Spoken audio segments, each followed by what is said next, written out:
welcome to another episode of 40 Minutes in the Old Testament. 40 Minutes in the Old Testament is a 1517 podcast network podcast. You can go to 1517.org/podcast and check out all the other podcasts that are living over there. And while you're over there, make sure you check out everything else that 1517 is doing. You know, other podcasts, articles, videos, events. Speaking of events, you can sign up for the Here We Still Stand Regional Conference. About 2/3 of the way sold out already. So if you're going to sign up for that, you want to sign up for that pretty quick. There's a link in the show notes, or you can just, go to the events page. There's a drop-down menu there. Click on Here We Still Stand Arkansas, and then you can sign up for that. That is in April. It's going to be a good time. Chad and I are both going to be there. And while you're signing up for that, hit that donate page up. You can become a contributor. If you've not ever given to 1517 and you are able to do so, we would appreciate it. It helps us keep doing what we're doing, keep us all free, and the work going out. And if you are a contributor, we appreciate it very much. You are the reason that we're able to do all this. Chad, we are in Song of Solomon, chapter 5. We had like a kind of a marriage going on. We had some wedding stuff, and the groom's coming and the bride's coming. They're coming up and they're meeting each other, and this is all great. Then they go to sleep, and you think this is a nice way to end. The marriage is over, and I guess the book's done. And much like Christianity, Jesus comes and he does all his work, and he says it is finished. And you're like, well, that must be the end of the story then. The end, right? It is finished, but not so. Then he goes away, and we're left saying, hey, when you coming back? You coming back? That's my prelude to, I think, what we're going to be looking at here. There's a lot of different ways to interpret this, but I already let mine leak out a little bit there that, I think that she's thinking the same thing. Like, well, you're going to be with me forever now, right? And yes, but also no.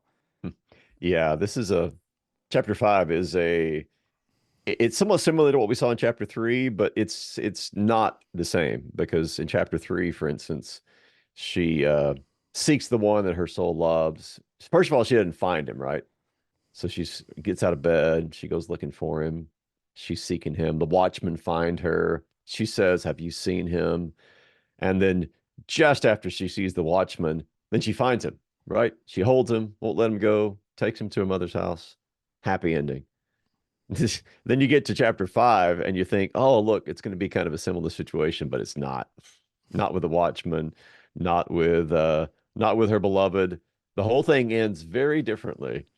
So certainly these two are to be read in tandem, chapter 3 and chapter 5, but they're different outcomes. And I think, just different perspectives on the relationship between the bride and the groom, between the church and Christ.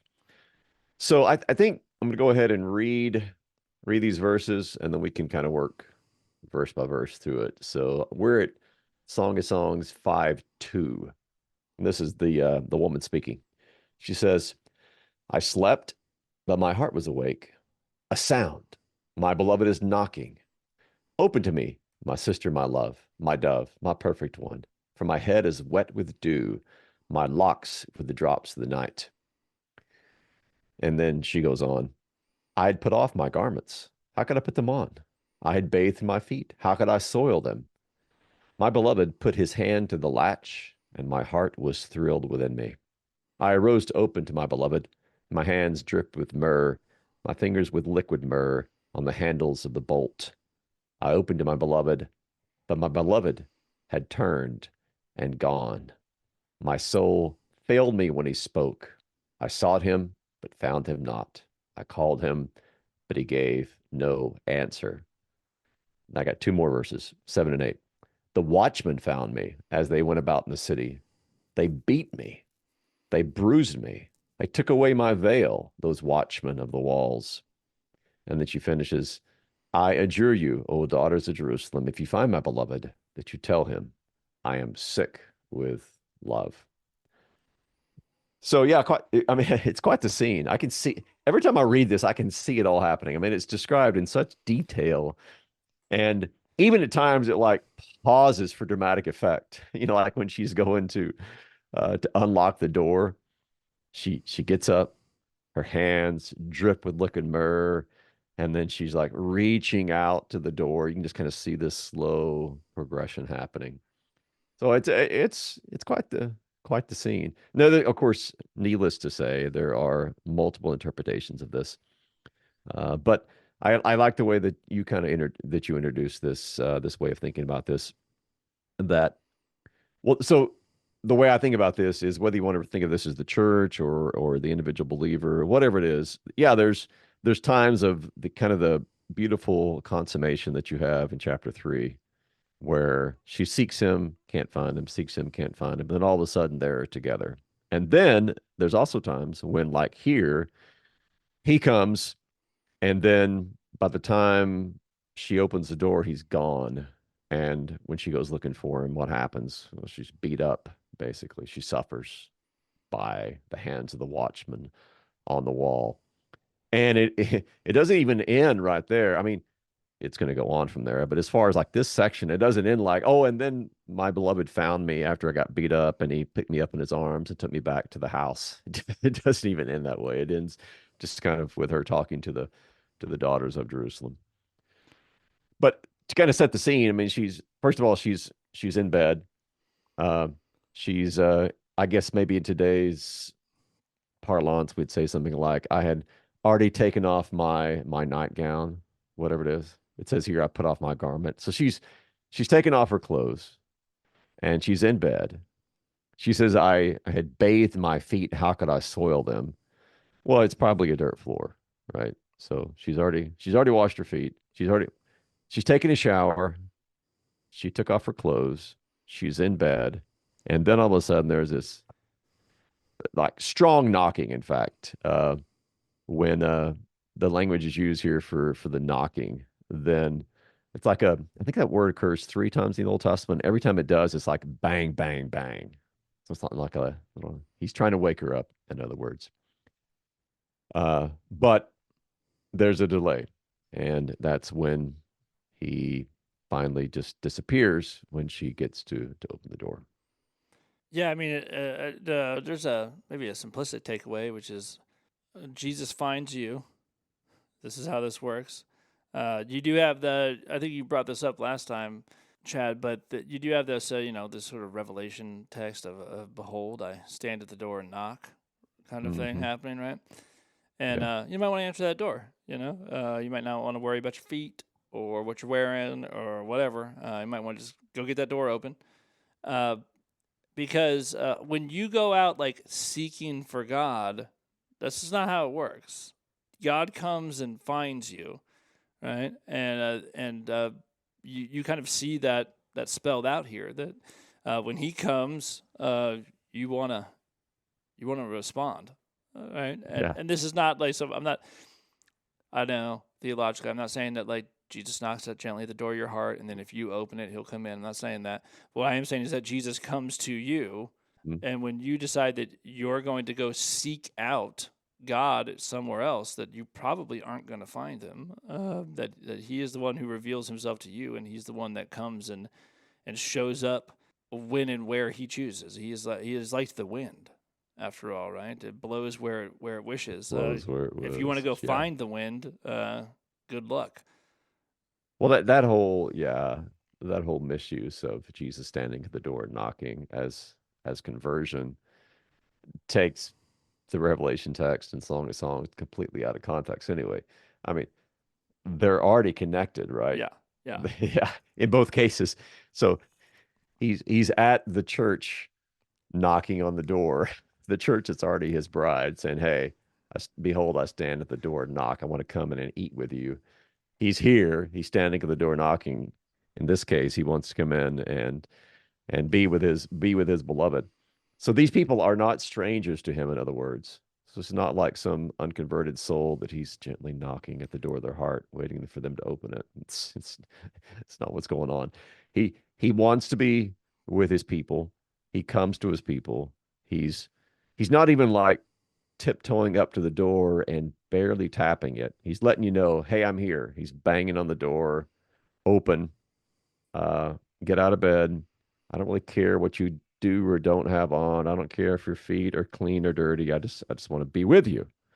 And he's stuck out there in the rain, sounds to me like. He says, yeah. my head is wet with dew, my locks with the drops of the night. Hey, it's I'm getting drenched out here and I don't want to be out here. I want to be with you. And she just is like delaying or coy with him almost. Well, I'm already in bed. I don't know. I don't want to get my feet dirty. And then it's too late. So at that point, yeah, she's going to do a search of her own, which does not go well because she's not where actually Christ wanted to be with her. Yeah, I mean, I don't know if you've ever experienced this, Chad, but it doesn't seem far fetched to me that there are certain, you ever been to a church that seems like it didn't want to let Jesus in? They're busy doing Hmm. other stuff. Unfortunately, yes, I have. Yeah, Yeah. and maybe he's knocking, and the church is like, yeah, hey, hold on, just hold on, we're gonna get to you in a minute. We got Yeah, a few more things that are more important we need to get to first. yeah, and then maybe they go to open that door, and he's not there anymore. And of course, what also happens with the church sometimes is they go seek out God in a bunch of junk that he hasn't said, a bunch of places he hasn't said that you'll find him, and doing a bunch of stuff that he hasn't told you to do, and yeah, and then and I think that the church does in fact get beat up pretty good when it goes and does that stuff. Yeah, and this is a biblical theme where there were certainly times in Israel's history where God would say something like, you're going to call and I'm not going to answer you. There are times when he does say, call upon me in the day of trouble and I will be with you. But there's other times when, he'll tell a prophet, don't pray for this people. Yeah, Or he'll say, you're going to call and I'm not going to answer you. And it's not like he doesn't care. I mean, he's the God who knows how to love. And when he loves us, sometimes that love doesn't look like the kind of love that we think is love or that we want, but it's the kind of love that we need. And let's face it, there are times when we do need a little beaten up just to kind of wake us up, bring us to our senses. And that's what's happening to her in this case. That's what happens to the church a lot of times too. I think of the famine of the word that the prophets talk about, and the famine of the word is they for so long they didn't open the door. They wouldn't listen, in other words, to God's prophets. And so God says, well, I'm gonna have to use tough love on you, and I'm gonna make sure there's a famine of the word. You're gonna look, so you're finally gonna open that door and you're gonna go looking for me, you're gonna look north, south, east, and west for my word, but you're not gonna find it. So he withholds his word from them for a while, just like in this case, he disappears because she delayed. And then finally, when a person's brought to their senses, when they're brought to repentance and they actually are reunited to the Lord, then you realize, oh, well, I should have opened that door to begin with, and none of this would have happened. yeah, yep. Yeah, so back to her description. Well, now we're happy She, that it hasn't ended. So you're like, well, that would have been, we could have yeah, ended it, but if we were ending it here, you'd be like, well, that's a bummer. yeah, that was we got to get the full story here, right? In fact, we got much more to come. She's been a watchman found her. They beat her, they bruised her, they took away her veil, and she turns from them to the daughters of Jerusalem and says, "If you find my beloved, then tell him that I'm sick with love." She's looking for him, so she speaks to these daughters of Jerusalem we've heard about more than once in the poem, and says, "Hey, help me out here. If you find him, let him know where I am, and let him know that I'm sick with love." Then the whatever you want to call it, the chorus, this other group, ESV has this section titled "Others." They basically say, "What makes him so special?" That's the gist of verse 9. So you're out here uh, looking for him. You're telling the daughters of Jerusalem, "Hey, I need your help. If you find him, tell him I'm lovesick." And then this chorus comes along and says, "What is your beloved more than another beloved? Oh, most beautiful among women. What is your beloved more than another beloved that you thus adjure us?" So, what makes him so special? I mean, every girl has her guy, or every bride has her husband. So you make it sound as if this guy is like the best of the best. So what makes him special? How does he stand out? Well, she basically says, I'm glad you asked, because it gives her a chance to go into this long description of why he is not just another beloved, why he's not just another guy, but he's actually the best of the best. I mean, there's like no one better than him. So this section is entitled in this translation we're using, "The bride praises her beloved." And she's going to go into all these details. She's going to start like he does when he talks about her. She's going to talk from the head down, basically. She's going to talk about his head, his hair, his eyes, his lips, so on and so forth, all You the know, way down to his feet, actually. you know what's interesting? I mean, so earlier the others or the daughters of Jerusalem or whoever these people are, they seemed like they understood that the groom was awesome, and Almost maybe jealous, right? yeah, and their more question was like, what's so great about this bride you got? You know, what's so great about her?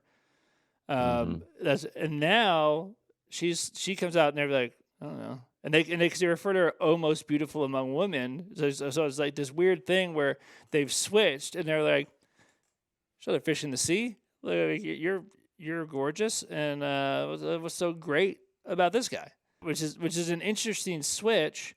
And another thing you had happen was when that happened, you had the groom. It's one of like one of the things we got from the groom was sort of his defense because when she sort of like is believing them as saying like yeah like my skin is dark and blah, blah, blah. And then he goes on Hmm. this thing about how she's like the best right Yeah, of yeah. everything now it's the job the roles have They flipped switched. and she's about to Yeah. say back to these women or these other people, oh, I'll tell you straight up what's great about him. Like, and now she's doing the same thing that he did, where it's like, well, let me describe him to you, and maybe I could paint a word picture for you, and maybe you'll understand what's so great about him.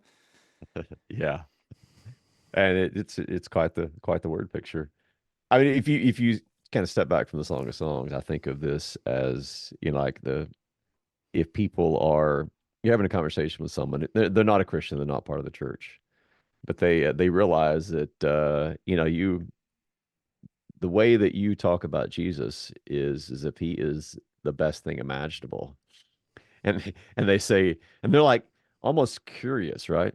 So tell me more, tell me why, you know, why do you think Jesus is so special? What's so awesome about him? How is he any different than Buddha or anybody else, any other kind of religious leader? You know, what sets him apart? And then that gives the Christian the chance to say, oh, well, let me tell you. And then you launch into a description of just how incredible he is. So that's one thought. Another thought is, and we are going to get to this, but I just want to set it up this way. I was thinking just this morning, you know, we've got different descriptions in the Bible of Jesus, but you look in the Gospels, and there's correct me if I'm wrong here, but there's not a single physical description of him in the Gospels, right? No, I mean, not Nothing. at all. Even our standard sort of like paintings and stuff, you're like, well, we're pretty sure he had a beard, and that's only because they pulled it out. So you're like, assume he had one. If you Yeah, didn't have yeah. that text, you wouldn't even know if that was true. Like Yeah, yeah. You would assume. I mean, most first century Jewish men would have had beards, you know, as part of the Jewish culture. So yeah, but the Gospels really don't.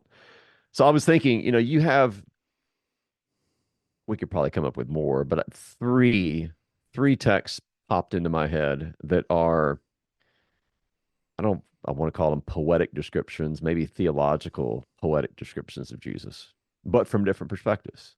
Now, the one we're about to look at is all about his beauty. And you might even say his divine perfection. Because the way she's going to describe him, when you get to the end, I always picture like this uh, Greek god, the statue of a Greek god. She's like this. It's a very statuesque description of him here in Song of Songs. But if you go from here to Isaiah 53, where you have once more somewhat of a description of him, it's a very different description. It's not his beauty, but it's his suffering, right? Because there yeah, he's a sufferer, he's a sacrificial victim. So you got yeah. Isaiah 53's focus, you got Song's focus, And then you skip ahead to Revelation 1, where you actually do have uh, somewhat of a description of him. So, see, this is Revelation 1:12 and following, where he's standing among the seven golden lampstands. And so he's clothed with a long robe, golden sash around his chest. The hairs of his head are white like wool, like snow. His eyes are a flame of fire, his feet burnished bronze, refined in a furnace. He's got the right hand with the seven stars, and out of his mouth comes the sharp two-edged sword. His face was like the sun shining in its full strength. Well, that's a physical description, but it's different than what we have in the Song of Songs, because here it's more focused upon his priestly status, his glorified Son of God status, standing at the right hand of the Father. So all three of these descriptions, Isaiah 53, Song of Songs 5, and then Revelation 1, they're describing Jesus, but in such a way that you're not supposed to walk away with this being able now to paint a portrait. In other words, these aren't just literal physical descriptions, but they're all designed in different ways to accent who he is and what he accomplishes for us. Yeah, so think this is interesting. So you think about these two things in tandem, right? Think about Isaiah 53 2, where Isaiah says, "There is nothing in his appearance to make us desire him." Mm-hmm. Then go to Song of Songs 5:9. What is your beloved more than any other beloved? What is your beloved more than any other beloved, that you should thus adjure us? Right? Like, so it makes it makes sense that if you just saw Jesus, people, Isaiah seems to think that, like, if you saw him in the flesh, that people would be like, I don't get it.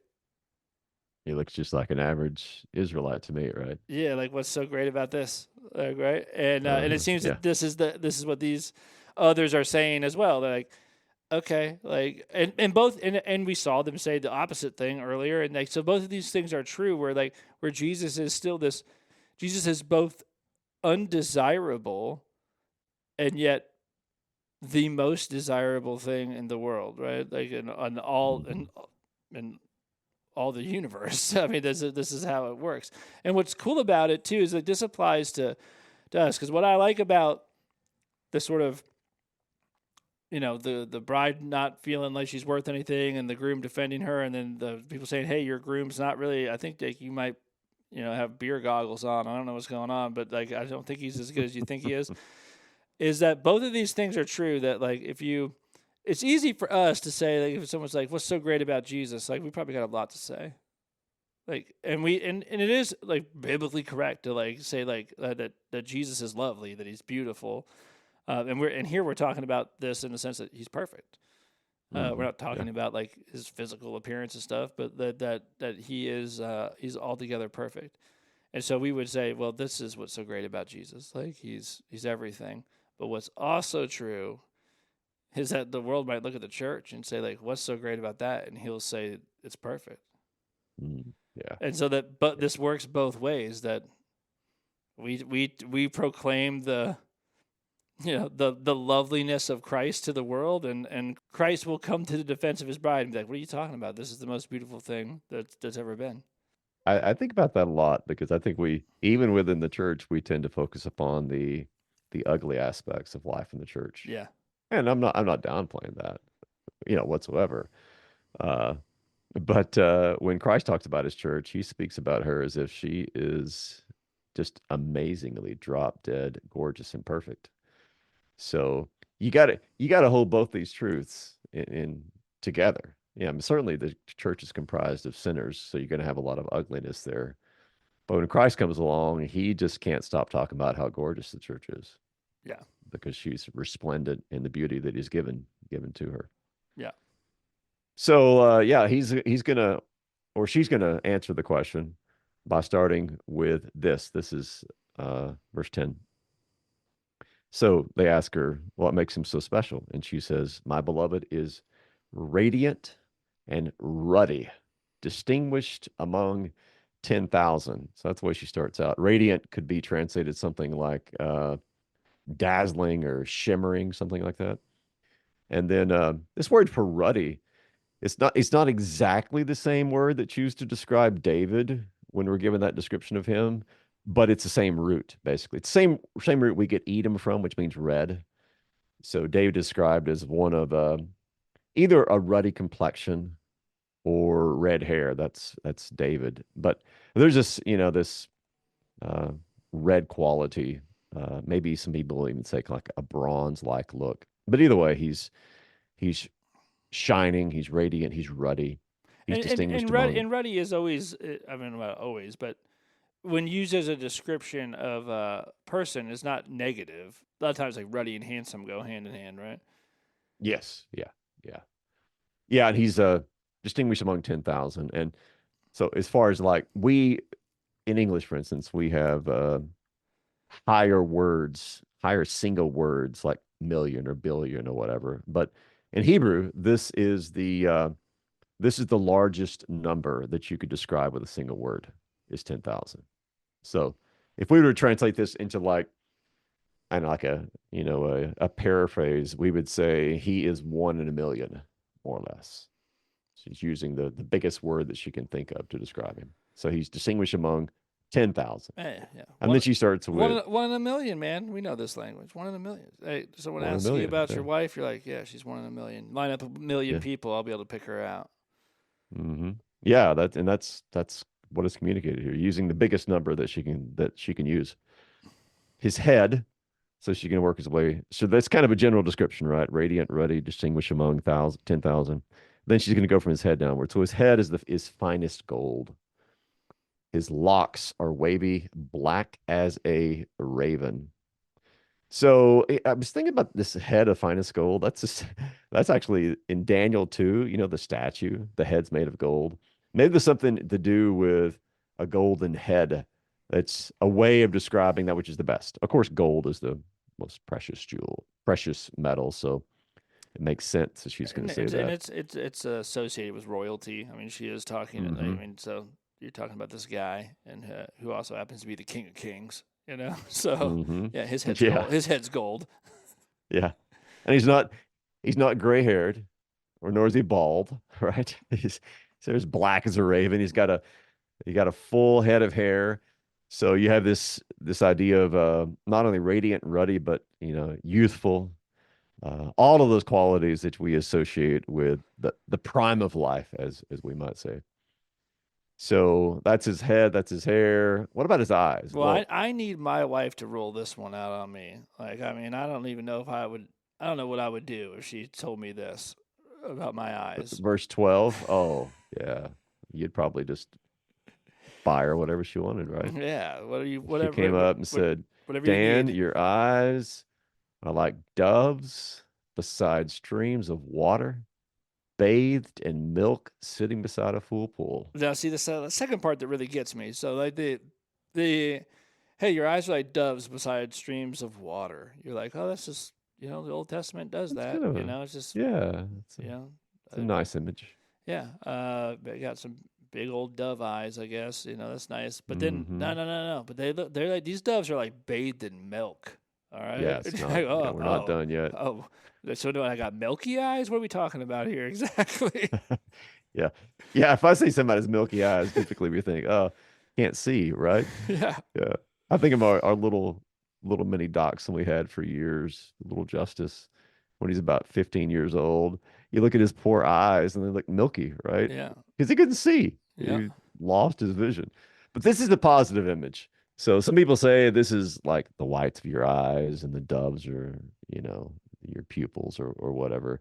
Maybe. I mean, so the idea of being bathed in milk or bathed in wine, it's an Old Testament image of just kind of this lavish life, more or less. So got the eyes, got the hair, looking good, looking good. His cheeks are like beds of spices, mounds of sweet smelling herbs. And the reason is he uses the same beard butter that I use. That's what's going on there. That's why his cheeks smell as good as they do. I do wonder if maybe this is a description of his beard. I mean, most likely he would have had a beard. That's what Israelites always had. So maybe he knows the right kind of spices to put in that facial hair. But that's how his cheeks are. Beds of spices and mounds of sweet smelling herbs. He smells good, we would say. And while we're talking about the face, his lips are lilies, dripping liquid myrrh. We got a lot of liquid myrrh going Yeah, on in yeah, this song. Yeah. So uh, well, we got the head, we got the face, we got the lips, but what about the rest of his body? We're going to switch now to kind of precious stones and jewels and that kind of language as she works her way downward. Starting with his well, ESV has it translated as arms, and which is fine. The Hebrew there is the word for hand, but and hand can mean a lot of different things. It can mean a hand. It can also, by extension, refer to the entire arm, which is probably what's intended here. But his arms are rods of gold. Did your wife ever say that about you, Dan? oh yeah. She just calls me Yeah. old goldenrod. Take You know, take that shirt off or wear that t-shirt and yeah, yeah. arms are rods of gold set with jewels. Yeah. Mm. Yeah, and Yeah, his she knows. Yeah, she says like, man, your arms are like bedazzled gold bars. That's what those. It's like a gold bar that got bedazzled. It's, all the time. Yeah, yeah. I did notice that most of the images that are going to be used in the next couple of verses here are like hardened things, which I mean fits with the yeah, male imagery. yeah, You know, yeah, like tough. Yeah, he's a hard guy. He's a manly man. He's muscular. All those sorts of images fit with the male physique. So we got golden rod arms, bejeweled, yeah. I mean, you and don't want to hear that your arms are like doves bathed in milk. I mean, that's not what you want no, to that hear. You don't was want to hear no, that. it's not a compliment a guy wants to receive. He wants to know he's got arms like rods of gold. And again, ESV has his body is polished ivory. I think there's a few translations like King James which translate this literally his stomach. I always think of abs here. Mm, So this isn't the word for body. It really is the area kind of between your upper thighs and below your chest. So yeah, you could say stomach or belly or whatever, but so his belly, his abs, we might say, if we use a kind of modern English, is polished ivory bedecked with sapphires. So I don't know. Does he have a six pack? Is that what we're talking about here? He's look looking good when he has his shirt off. Let's put it that way. His legs are alabaster columns set on bases of gold. And then his appearance is like Lebanon. no And we way, no know, way. we know if we mention Lebanon, what's coming up? Some cedars, Yeah, buddy. We're gonna have them got some cedars. cedars.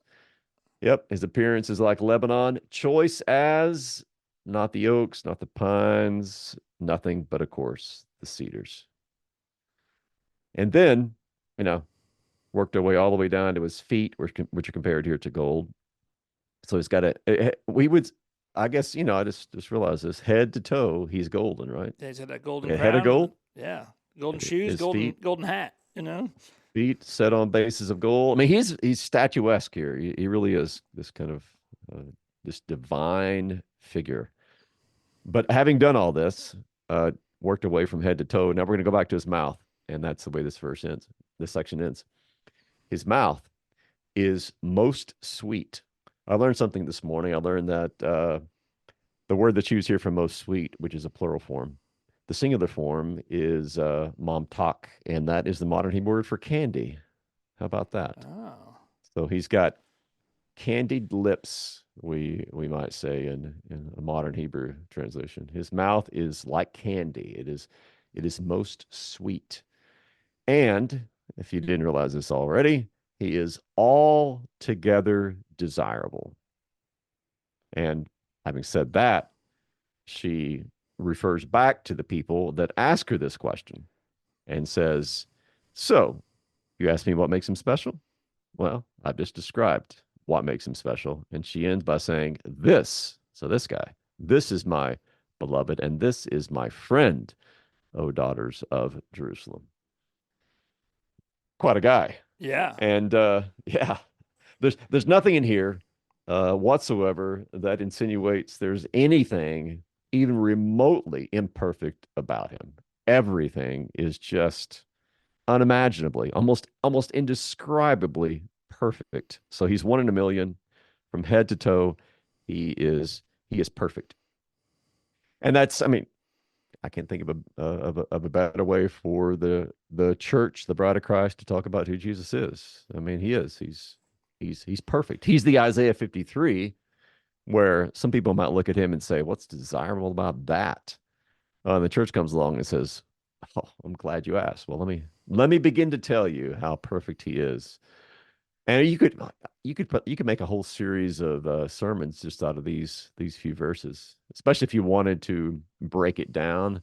Oh, let me tell you what makes his arms so special, how they hung upon the cross. Let me tell you what makes his feet so beautiful, because they're always bringing good news. And what makes his eyes so lovely is because when he looks at people, he looks at them with mercy and compassion.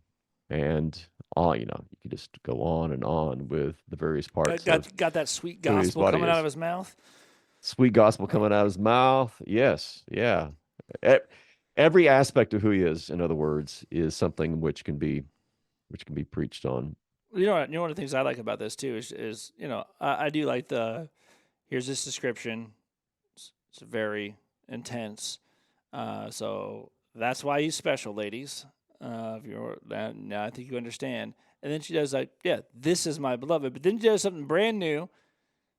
It says, "This is my friend," which is also wildly biblical. Like, do you have Hmm. this impression that Jesus is just everything? So he's like your beloved. He's your groom. He's your brother. And what else is he? Well, he's your Lord. He's also your friend, which of course Jesus says that this is exactly who he is. Yeah, I'm gonna call you my friend, and then of course one of the best insults ever given to Jesus, because it's so beautifully true. Friend of sinners, man. That guy, friend of sinners. Yeah, Yeah. it's always perfect when people think that they're insulting you, and their insult turns out to be one of the best compliments that you could ever receive. Yeah. Those are the best compliments that you can receive. Uh, so he's a friend of sinners. Yeah, and he's our brother. He is our king. He's our Lord. He's our bridegroom. He's everything. And she's just given us a unforgettable description of all the various parts of who he is. And so rightly so, she says, "Well, here's your answer. This is my beloved, and this is my friend, O daughters of Jerusalem." Yeah. That's And great, that takes man. us through. Yeah, yeah, that takes us through chapter 5. Now, next time they're going to ask another question. So they said, "Well, makes him so special." Next time they're going to say, well, "Where's he at? We should be able to find Where?" this guy. This guy says Yeah, he yeah. stand out. Where's he gone? And we'll see her answer to that. And then, I mean, she has described him. Now he's going to turn around and he's going to describe her. So we'll have that coming up next episode. All right, man. Sounds good. I'll see you then. See you then.